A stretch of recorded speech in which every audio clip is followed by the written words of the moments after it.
E hoje eu vou tentar resolver o barulho na embreagem da minha moto. Esse barulho. Vamos tirar aqui o escape, ó. Vamos desparafusar a tampa aqui. Só puxar a tampa. Se liga a folga da embreagem, ó. Folga não, férias, né? Tira o filtro centrífugo. Vamos soltar aqui a embreagem. E olha essa folga no eixo da embreagem. Vamos ter que abrir tudo.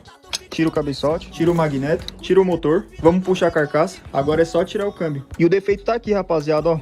Olha essa folga. Vamos tirar aqui. Repare que a bucha de bronze saiu do lugar. Sorte que tinha no telhado já me esperando.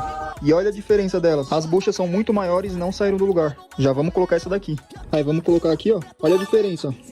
Já vamos aproveitar e trocar todos os rolamentos. Agora é só montar tudo de volta. Vamos fechar o motor. E vai ficar desse jeito, ó. Sem folga nenhuma. Colocar a campana de volta. Aí bora fechar a tampa aqui. E vai ficar assim, ó. Agora é só testar.